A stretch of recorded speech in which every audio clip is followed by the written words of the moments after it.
ఇన్నాళ్ళు ఆంధ్రప్రదేశ్ అసెంబ్లీని ముఖ్యంగా ఈ 5 ఏళ్ల పాటు ఎన్ని బూతులు విన్నాము. అసెంబ్లీలో ఏది మాట్లాడినా సరే ఒక నోటిఫైడ్గా, ఒక రాజ్యాంగబద్ధంగా, ఒక నిజాయితీగా, ఒక నిబద్ధతతో ఎంత హుందాగా ప్రవర్తించాలి. ప్రతిదీ కూడా అక్కడ మాట్లాడే ప్రతిదీ కూడా నోటెడ్ అయ్యేటువంటి మాట కింద ఉంటుంది. అది ఒక ప్రజలకి భరోసా కావచ్చు, ఒక ప్రజలకి అండగా కావచ్చు, అనేక విధాలుగా ఉండాల్సినటువంటి ఆంధ్రప్రదేశ్ అసెంబ్లీ కావచ్చు, లెజిస్లేటివ్ కౌన్సిల్ కావచ్చు. ఈ రెండిట్లో కూడా ఈ 5 ఏళ్ళు అలాంటి దృశ్యాలే కరువైపోయాయి. ముఖ్యంగా ఈ 5 ఏళ్ల తర్వాత ఆంధ్రప్రదేశ్ ఊపిరి పీల్చుకుంది. ముఖ్యంగా అసెంబ్లీ ఊపిరి పీల్చుకుంది అనుకో. అంటే ఒక్కసారిగా ఎంత బాగుందో అసెంబ్లీ, ఎంత హుందాగా కనిపిస్తుందో, ఎంత నిజాయితీగా అక్కడ ఉన్నటువంటి ఎమ్మెల్యేలు, మంత్రులు అందరూ కనిపిస్తున్నారు అనేది చూడొచ్చు. ఎమ్మెల్సీలు కావచ్చు, అందరూ కూడా చాలా హుందాతనంతో, చాలా నిజాయితీతో చేయాల్సిన పనిని, చేసినటువంటి పనుల్ని, చెప్పాల్సినటువంటి మాటలని, అధికారాన్ని ఎలా ఉపయోగించుకోవాలనే దాన్ని చాలా హుందాగా ప్రజలకి వివరిస్తున్నారు. ఆ అసెంబ్లీని అన్ని లక్షల మంది తెలుగు ప్రేక్షకులు అందరూ కూడా 2 రాష్ట్రాలకి సంబంధం లేకపోయినా కానీ, ఏ రాష్ట్రానికి ఆ రాష్ట్రానికి సపరేట్ విడిపోయినా కానీ అక్కడ ఎలా మాట్లాడుకుంటున్నారు, ఇక్కడ ఎలా మాట్లాడుకుంటున్నారు అనే దాన్ని చెవులారా వింటారు, కళ్ళారా చూస్తూ ఉంటారు. అయినా కూడా అవేమీ పట్టించుకోకుండా ఒకళ్ళేమో వ్యక్తిగత దూషణలు చూసాం, ఒకళ్ళేమో మాజీ సీఎం భార్యలను తిడతారు, ఇంకొకళ్ళేమో ఒకళ్ళకి భజన చేసుకుంటా ఉంటారు, వాళ్ళకి వాళ్ళే జోకులు వేసుకుంటారు, వాళ్ళకి వాళ్ళే నవ్వుతారు. అసలు ఎక్కడ ప్రజల పట్ల కానీ, ప్రజలకు చేయవలసిన పనులు కానీ, అభివృద్ధి మీద కానీ, చేయవలసినటువంటి ప్రాజెక్టుల మీద కానీ, రావాల్సినటువంటి నిధుల గురించి కానీ, ఆంధ్రప్రదేశ్ భవిష్యత్తు గురించి కానీ, రేపటి భవిష్యత్తు తరాలకి మనం ఇవ్వాల్సిన వాటి గురించి కానీ ఎక్కడా ప్రస్తావన లేదు. ఇప్పుడు చాలా చాలా హుందాగా, చాలా అద్భుతంగా ఆంధ్రప్రదేశ్లో ముఖ్యంగా అసెంబ్లీ కావచ్చు, లెజిస్లేటివ్ కౌన్సిల్ కావచ్చు, ఈ 2 సభలు జరిగేటువంటి పరిస్థితి మనం చూస్తుంటే ఎక్కడ పుట్టుకల గురించి మాటలు, ఎక్కడ సీఎంల గురించి ఒకళ్ళనొకళ్ళు బూతులు తిట్టుకోవటాలు, ఎక్కడా కూడా ఒకళ్ళనొకళ్ళు తోల నాడటం అనేది ఎక్కడా లేదు. వ్యక్తిగత జీవితాల గురించి మాట్లాడుతుండేది. అనేక విషయాల్లో మాట్లాడితే పిల్లల గురించి, పెళ్లిళ్ళ గురించి, ఇంకొకటి గురించి అసెంబ్లీలో మాట్లాడాల్సిన మాటల చాలాసార్లు మనం చాలా సందర్భాల్లో చూసుంటాం. ఈ మాటని అసెంబ్లీ బుక్ నుంచి మనం తొలగించాలి, రికార్డ్స్ నుంచి తొలగించాలి అని 10 సార్లు చెప్తున్నటువంటి సందర్భాలు చాలాసార్లు చూసాం. ఒక్క మాట తోలనాడితే, గతంలో రాజశేఖర రెడ్డి గారు, చంద్రబాబు గారు కావచ్చు, ఉమ్మడి ఆంధ్రప్రదేశ్లో ఉన్నప్పుడు అనేక మంది ఉద్దండులు ఉన్నారు. రోసయ్య గారు కావచ్చు, ఇటు తెలంగాణ నుంచి కేసీఆర్ గారు కావచ్చు, అప్పటి ఈటెల రాజేందర్ గారు కావచ్చు, ఈటెల రాజేందర్ గారికి రాజశేఖర రెడ్డి గారికి జరిగినటువంటి సంభాషణ కావచ్చు, అనేకమైనటువంటి చంద్రబాబు గారు ప్రతిపక్ష పాత్రలో ఉన్నప్పుడు రాజశేఖర రెడ్డి గారు ప్రతిపక్ష పాత్రలో ఉన్నప్పుడు చంద్రబాబు గారు ఒకరికొకరు అందిపుచ్చుకుంటూ చాలా హుందాతనాన్ని ప్రదర్శిస్తే అసలు ఈ 5 ఏళ్లలో అవన్నీ కూడా కరువైపోయి, అసలు ముఖ్యంగా చెప్పాలంటే ఇప్పుడు ఆంధ్రప్రదేశ్ అసెంబ్లీలో అధికార పార్టీయే ప్రతిపక్ష పాత్ర పోషిస్తూ, అధికార పార్టీ ఎమ్మెల్యేలే ప్రతిపక్ష పాత్ర పోషిస్తూ, అధికార పార్టీలో ఉన్నటువంటి మంత్రులు వాళ్ళకి సమాధానం చెప్తూ, ఆంధ్రప్రదేశ్ భవిష్యత్తు గురించి ఎలా బాటలు వేయాలి, ఇన్కమ్ సోర్స్ ఎలా తీసుకురావాలి, కేంద్ర ప్రభుత్వం నుంచి ఎలా నిధులు తీసుకురావాలి, పోలవరం ప్రాజెక్ట్ ఎలా పూర్తి చేయాలి, ఆంధ్రప్రదేశ్కి అనేక ఇండస్ట్రీస్ని ఎలా తీసుకురావాలి, ఎన్ని కోట్లు పెట్టుబడి ఎక్కడి నుంచి వస్తే బాగుంటుంది, ఆంధ్రప్రదేశ్లో ఇవ్వాల్సినటువంటి పథకాల గురించి, ఇచ్చినటువంటి హామీల గురించి, దాని గురించి ప్రశ్నించేది వాళ్లే, సమాధానం ఇచ్చేది వాళ్లే, దానికోసం ఆర్గ్యుమెంట్ చేసేది వాళ్లే, దానికోసం అభయం ఇచ్చేది వాళ్లే.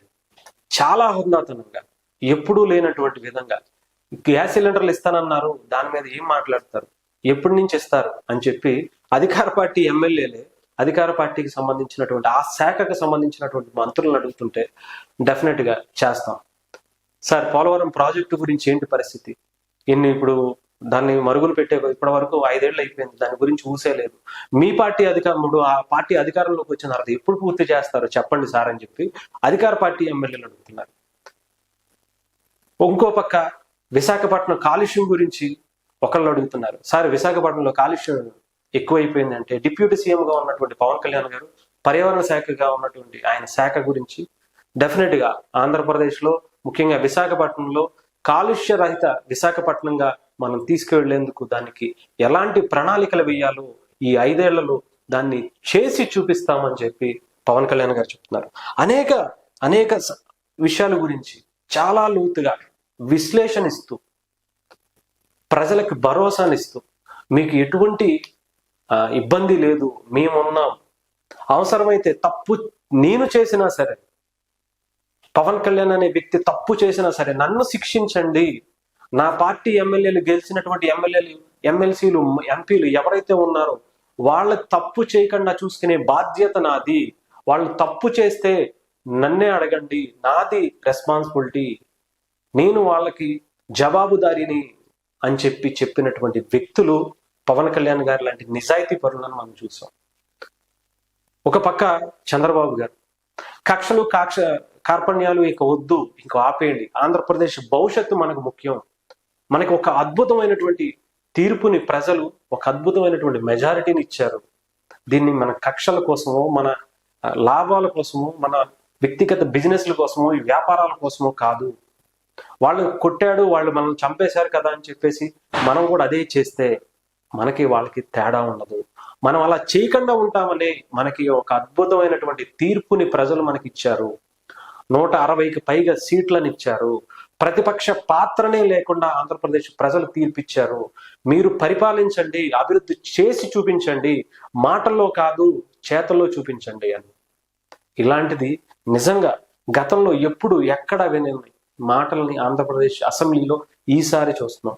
ఆ హుందాతనాన్ని, ఆ నిజాయితీని నిలువెత్తు అసెంబ్లీ రూపంలో వాళ్ళ మాటల్లో వింటున్నాం అనుకోవచ్చు. నిజంగా ఇది పవన్ కళ్యాణ్ గారి గెలుపు, ఇది నారా చంద్రబాబు నాయుడు గారి గెలుపు కాదు, ఆంధ్రప్రదేశ్ ప్రజల గెలుపు, ఆంధ్రప్రదేశ్ భవిష్యత్తుకి ఈ గెలుపు చాలా ఒక పునాదిలాగా మారి ఇది రేపటికి చాలా మంది చాలా అద్భుతంగా ఆంధ్రప్రదేశ్ పరిపాలన జరగాలనుకుంటున్నారు. ఇప్పటికే అంటే వాళ్ళు మనల్ని బెదిరించారనో వాళ్ళని మన భూములు కొట్టేశారనో వాటి మీద విచారణ జరుపుదాం, ఎంతవరకు దాన్ని బయటకు తీసుకురావాలో తీసుకొద్దాం, చట్టపరంగా వాళ్ళకి శిక్ష పడేలా చేద్దాం. ఆంధ్రప్రదేశ్లో గంజాయి డ్రగ్స్ అనేవి విపరీతంగా పెరిగిపోయాయి, మంచినీళ్ళు దొరకని ప్లేస్ లో కూడా గంజాయి దొరుకుతుంది. అలాంటి వాటికి ఎవరు కారణం?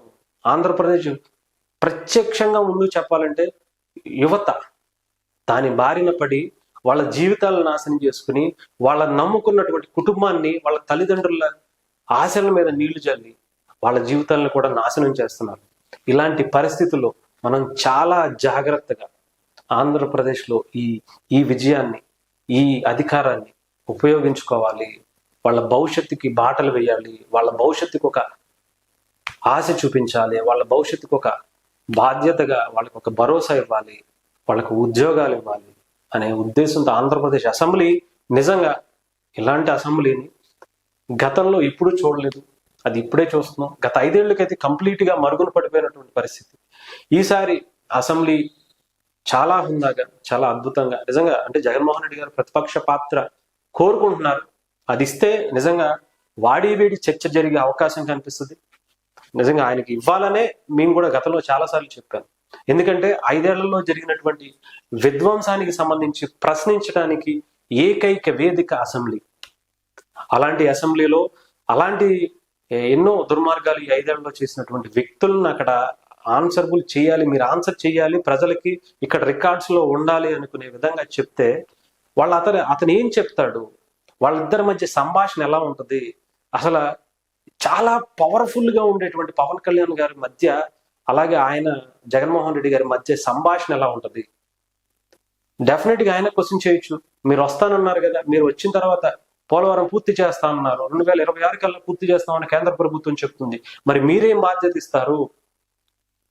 ప్రతి మహిళకి 1500 ఇస్తామని చెప్పి మీరు భరోసా ఇచ్చారు. అది ఎప్పటి నుంచి పూర్తి చేస్తారు? ఎప్పటి నుంచి మొదలు పెడతారు? విద్యా దీవెన ఏదో ఇంకో పథకం పెట్టారు, దానికి సంబంధించి ఏంటి? తల్లికి వందనం పేరుతో అందరూ చాలా ఏదేదో అనుకుంటున్నారు, ఒకరికి ఇస్తారని ఇంకొకరికి ఇవ్వరు అని చెప్పి.